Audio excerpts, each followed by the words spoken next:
안녕하세요. 이번 주에는 445페이지의 건축허가 요건을 함께 보도록 하겠습니다.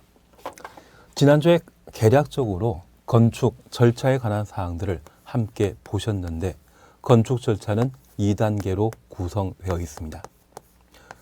건축법상 건물을 건축하게 되면 보통 내가 살 집을 만들게 됩니다. 이러한 건물 건축하고자 한다면 허가권자에게 건축허가 신청해야 되는데 그 건축허가 신청 시에는 대지에 대한 소유권이나 사용권을 확보하고 설계도서를 제출하도록 되어 있습니다.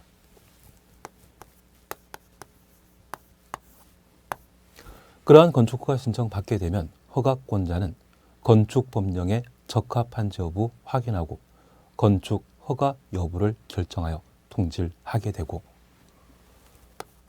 건축허가 받은 자는 공사에 필요한 준비 마치고 공사에 착수하며 그 공사가 모두 완료되게 되면 허가권자에게 사용 승인 받도록 되어 있습니다. 우리 교재 순서에 따라 건축허가 요건에 관한 사항을 함께 살펴놓습니다. 양가 1번입니다. 건축허가 받은 자는 해당 대지의 소유권을 확보해야 한다.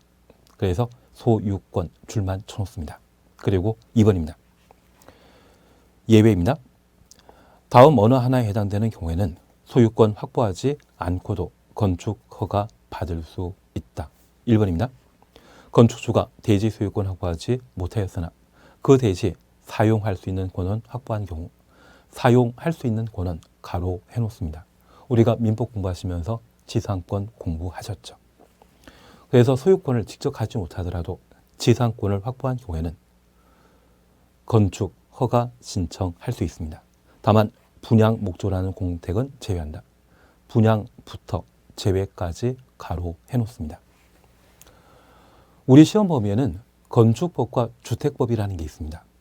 주택법은 우리가 자주 볼 수 있는 아파트 단지 만들게 되는 절차를 다루는 반면 이 건축법에 따라 공동택 건축하게 되면 빌라를 건축하게 됩니다. 그래서 분양 목적에 다세대 주택 등을 건축하는 경우가 있는데 요즘 우리 건축 기술이 워낙 발달하다 보니 빌라 건축하고자 한다면 건축허가 받고 땅 파기 시작해서 딱 3개월이면 공사 완료하고 분양해버리는 경우가 있습니다. 그런데 이 다세택 등을 만들게 되었을 때 이걸 좀 정상적인 절차가 아닌 탈법적인 방법으로 빌라 만드는 사람도 가끔 계십니다. 그래서 피해 당하는 분양받는 분들이 꽤 있으시거든요. 사실 우리 주변에 저 다세택 만들고자 할 때 대지에 대한 매매 가격과 건축 공사 비용 한 20% 정도만 가지고 있다고 하면 저 빌라 작업을 할 수 있습니다. 넉넉하게 하면 30% 정도가 필요합니다. 그래서 총 공사 비용과 대지 구입 가격 합쳐서 10억이라고 하면 3억 이상 정도 있으시면 빌라 만들 수 있거든요. 그러면 이 빌라 만들고자 할 때 대지에 대한 소유권을 100% 취득하는 것이 원칙인데 과거에 이 법 개정되기 전에 과거에는 계약금으로 10% 주고 중도금 한 10%에서 20% 주고 잔금에 대해서는 대출받아 해결하겠다고 매도인을 좀 기망하는 경우가 있습니다. 우리 아파트 분양받고자 할 때 분양받을 아파트 담보로 해서 대출받지 않습니까? 그런 형태로 대출받아 잔금 해결하겠다 하고 토지에 대한 사용권을 확보하는 경우가 있습니다. 그 사용권 확보해서 대출 받는데 사용하는 것이 아니라 건축허가 신청하는데 사용하는 경우가 있거든요. 그리고 건축허가 받고 3개월 만에 공사 완료하면 보통 중도금 지급하고 잔금을 넉넉하게 6개월 안에 주겠다 했는데 그 3개월 사이에 빌라에 대한 공사가 완료되고 일반에게 분양하게 되었을 때 그 분양 대금으로 잔금 해결해야 되는데 불구하고 저 건축주가 사라지는 경우가 있습니다. 그러면 대지 소유자의 경우는 잔금이 예정 시간에 들어오지 않는다고 하면 매매 계약 자체를 무효 주장할 수 있고, 그렇게 무효 주장하게 되면 빌라 분양받은 분의 경우에는 큰 재산상의 피해 발생하거든요. 그런 사기 행위가 다수 발생했기 때문에 그걸 방지할 목적으로 분양 목적으로 하는 공동택의 경우에는 반드시 100% 소유권 확보한 때만 건축 허가 받을 수 있도록 법을 개정하게 되었습니다. 분양 목적의 공동택에만 적용되는 아니죠. 가끔 우리 주변에 분양 목적의 상가도 이런 일이 발생하는 경우가 있습니다. 그래서 분양 목적으로 건축물을 건축하는 것을 분양하게 되면 대지 소유권이 100% 건축주에게 있는지 건축물 대장 또는 토지 대장을 한번 열람하시는 게 필요하지 않나 싶습니다. 그리고 2번입니다. 건축주가 다음 어느 하나에 해당되는 사유로 건축물을 신축, 개축, 재축, 리모델링 하기 위해 공유자 수의 100분의 80 이상의 동의 없고 동의한 공유자의 지분 합계가 전체 지분의 100분의 80 이상인 경우, 그래서 공유자 수부터 전체 지분 100분의 80까지 가로해 놓습니다. 그리고 미연번을 봐 놓습니다. 건축물의 노하우로 내구성에 영향 주는 기능적 결함이나 구조적 결함이 있는 경우, 그리고 나머지는 한번 확인해 놓습니다. 우리가 잠깐 이해해 주실 것이 있습니다. 우리 주변에 집합 건물이라는 게 있습니다. 우리가 1차 시험에 민사특별법에 해당되는 것으로 집합 건물의 소유 및 관리에 관한 사항들을 함께 공부하셨을 겁니다. 그런데 이러한 집합 건물이 서울 같은 경우는 지어진 지 40년 넘는 경우도 있거든요. 이러한 건물이 제대로 관리되지 않아 기능적 결함이나 구조적 결함으로 언제 붕괴될지 모르는 상황이 있습니다. 그런데 이러한 집합 건물을 재건축하고자 할 때 비용 부담 때문에 공유자 전체가 동의하는 게 곤란한 경우 있거든요. 만약 그런 경우라면 공유자 총수의 80, 전체 지분의 80% 이상의 동의받아 저 집합 건물을 재건축할 수 있을 겁니다.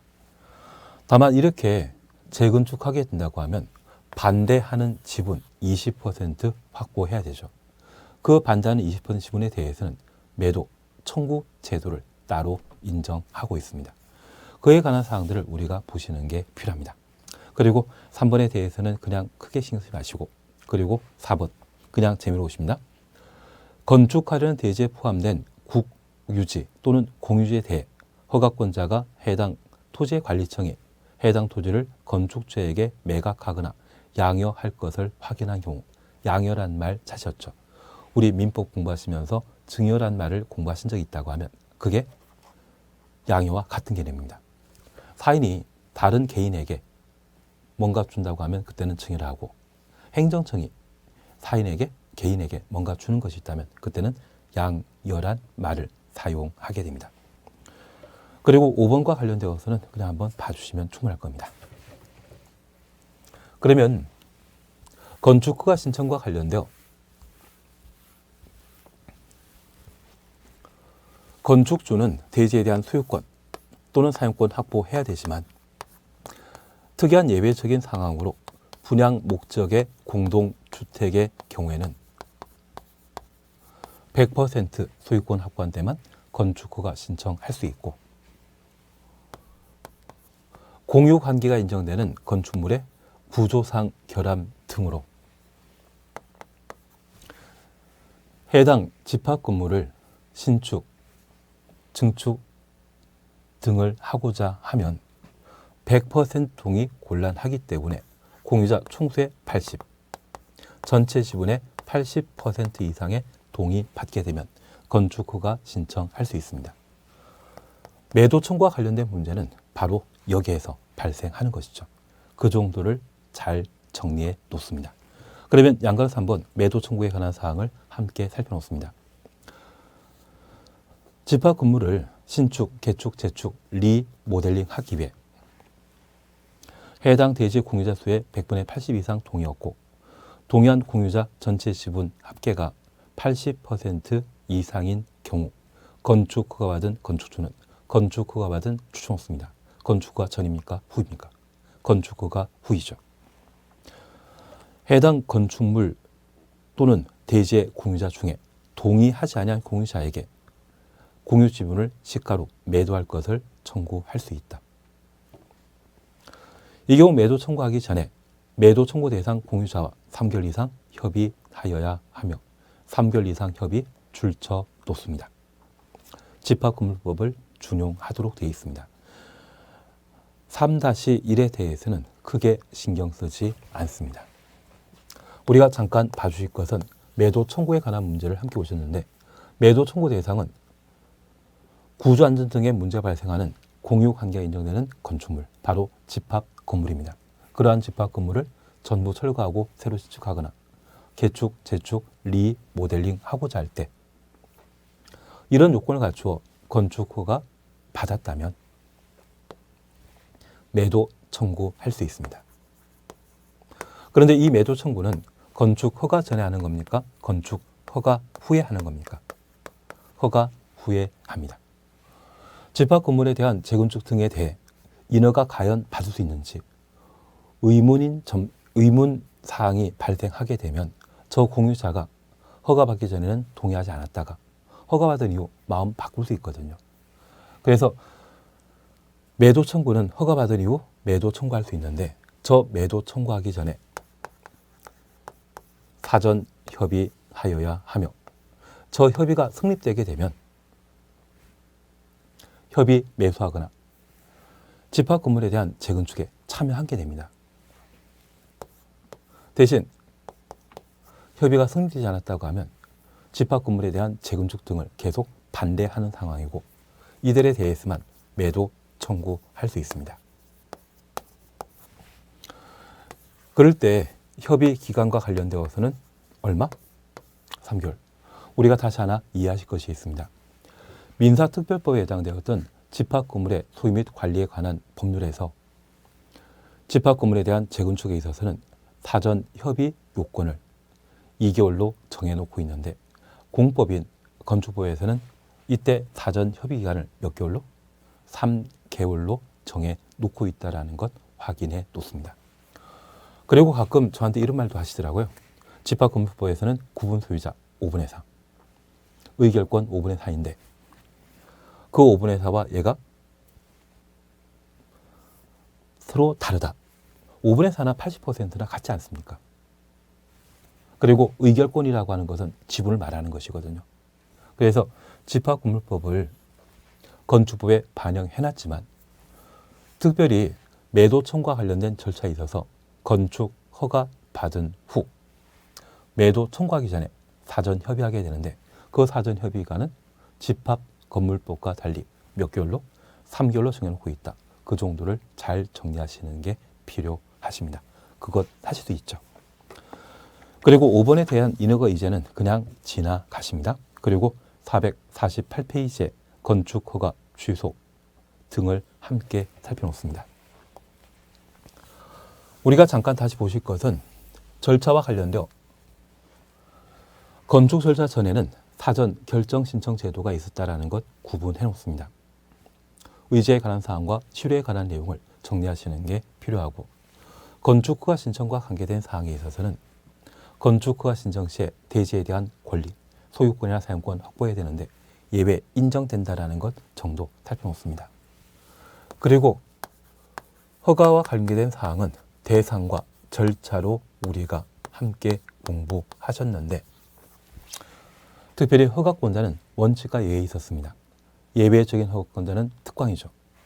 특별시 광역시라는 관할 구역 안에 규모 큰 건축물을 건축하는 때만 대수선하는 것은 아니었습니다. 공장 창고는 포함한다. 제외시킨다. 그런 경우는 특광이 건축 허가권자이다. 그 정도 살펴놓습니다. 안전영향평가에 대해서는 천천히 보도록 합니다. 그리고 이런 방법으로 건축물 건축 또는 대수선을 허가받고 공사 완료하여 분양하게 되면 사익이 발생하게 됩니다. 그런 사적 이익이 공익과 저촉되게 되면 규제 가할 수 있죠. 그런 규제 형태로서 사전 승인이라는 제도가 있습니다. 사전 승인에 대해서는 도의사가 사전 승인권자 그것 하나만 잘 정리해 놓습니다. 최근 개정된 사항 없기 때문에 그 정도면 충분하지 않나 싶고, 저 사전 승인은 보통 시험에 내게 되면 한 10년에 한 번 시험에 나옵니다. 그래서 우리 중개사 시험 같은 경우는 20회 때 한 번 출제된 적이 있거든요. 그래서 10년에 한 번 정도 시험에 나오기 때문에 그런 부분은 문제 풀어나가면서 잠깐 정리하시면 될 겁니다. 그리고 두 번째 보실 것이 교재 순서에 따라 건축 허가 취소에 관한 내용을 함께 살펴놓습니다. 양가 1번 찾으셨죠? 허가권자는 건축 허가 받은 자가 다음에 해당하게 되면 허가를 취소하여야 한다. 취소하여야 한다. 가로 해놓습니다. 임의사항이다. 필수적 취소이다. 필수적 취소입니다. 사실 건축법령상 허가 취소는 법령 위반하면 허가 취소할 수 있습니다. 다만 중요한 법령 위반하게 되면 허가를 취소하여야 합니다. 그 필수적 취소에 관한 사항을 이제 함께 봐주십니다. 단서에는 연장에 관한 사항으로 그냥 지나가 상관없을 겁니다. 1번입니다. 허가 받은 날부터 2년 이내 공사에 착수하지 아니한 경우, 가로 속에 공장은 3년, 공장 3년 줄쳐 놓습니다. 그래서 첫 번째 우리 봐주실 것으로서 허가 받고 2년 내 공사에 착수하지 아니하면 건축 허가 취소하여야 합니다. 지금까지 우리가 살아오면서 건축법과 관련된 규제가 완화되고 있다, 강화되고 있다, 강화되고 있습니다. 한 15년 전만 하더라도 우리가 알고 있는 주차장 확보 규정으로서 세대당 한 대 이상의 주차장, 그런 규정 없었거든요. 지금은 주택을 건축하게 되면 세대당 한 대 이상의 주차장을 확보한 때만 건축 허가라는 것을 받을 수 있습니다.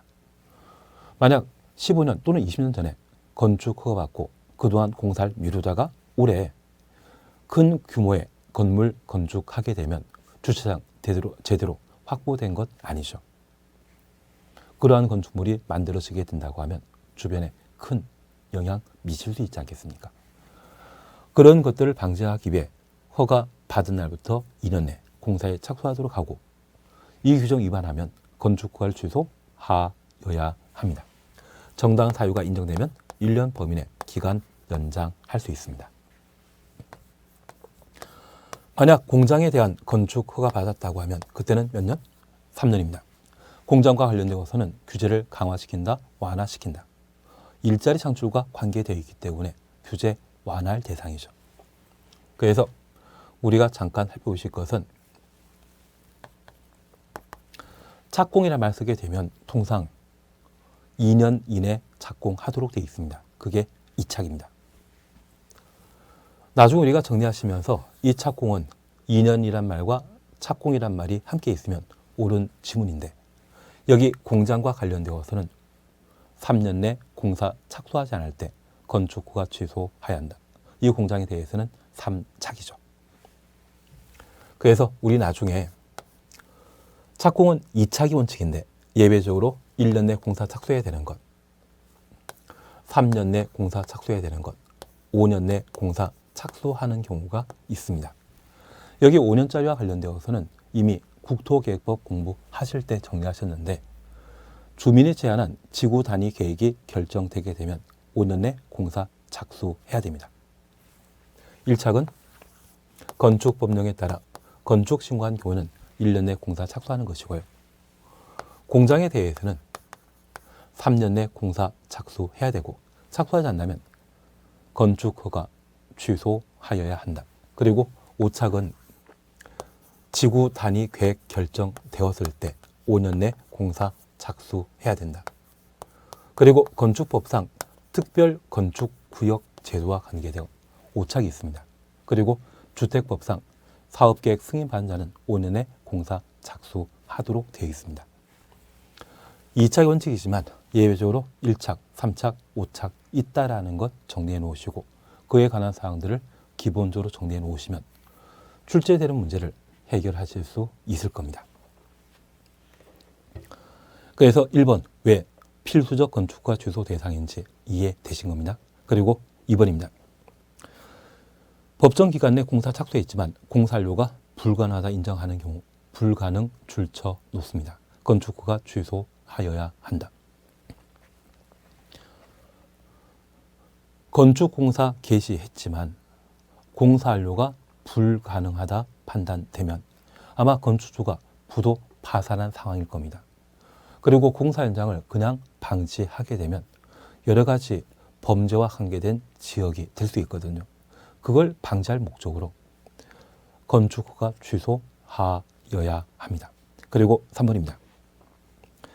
착공신고 전에 경매 또는 공매 등의 방법으로 건축주가 대지 소유권을 상실한 때부터 6개월 지난 이후 공사 착수가 불가능하다 판단되는 경우 건축주가 건물 건축할 대지 권리 없죠. 이런 경우라면 건축가 취소하여야 합니다.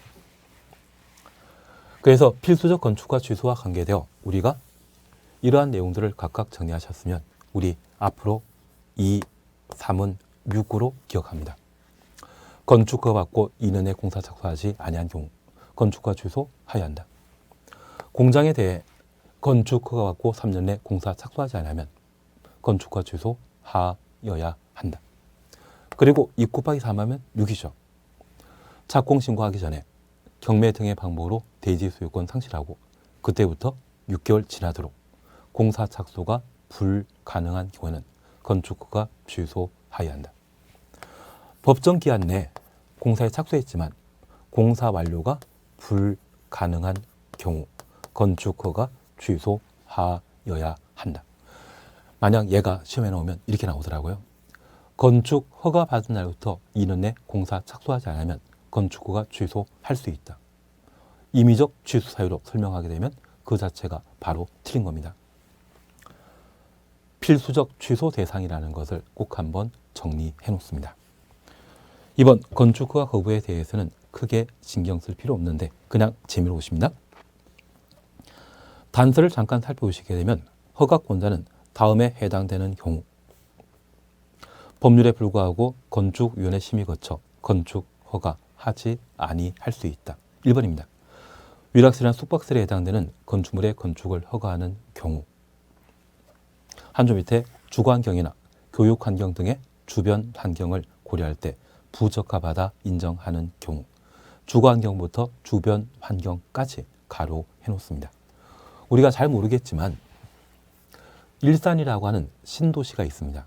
그 일산 신도시에 나이트클럽으로 유명한 곳이 터널 나이트클럽이라는 곳이 있는데 요즘 저도 일산 가본 적이 없어서 잘 모릅니다. 대신 이 터널 나이트클럽이 최초 만들어졌을 때 제가 그쪽에서 중개사 강의했던 적이 있거든요.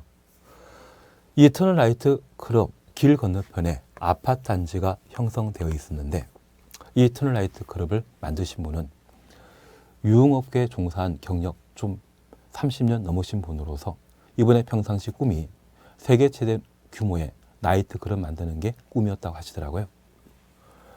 그리고 일산 신도시가 만들어졌을 때 상업지역의 땅을 분양하고 나이트클럽을 만들게 되었습니다. 그런데 이 나이트클럽이 아파트 한 주변에 만들어지게 되면 집값 떨어질 수 있죠. 그래서 이 길 기준으로 얘는 상업지역이고 얘는 주거지역이었는데 난리 난 적이 있습니다. 그 당시 선거가 임박해서 고양시장이 건축허가 취소한 적이 있는데 건축 쪽에서 행정소송을 제기하고 승소하시면서 터널 나이트클럽이 만들어지게 되었습니다. 이런 문제를 고려해서 앞으로 이런 문제가 반복되지 않도록 아무리 상업적이라 할지라도 위락설, 숙박설 건축 시에 주변의 주거환경, 교육환경에 나쁜 영향이 있을 수 있다고 하면 건축허가 자체를 안 할 수 있도록 법을 개정하게 되었습니다. 그런데 이 나이트클럽 앞에서 대모 열심히 하셨던 분들 한 20대 때는 나이트를 가는 걸 참 좋아하지 않았겠습니까?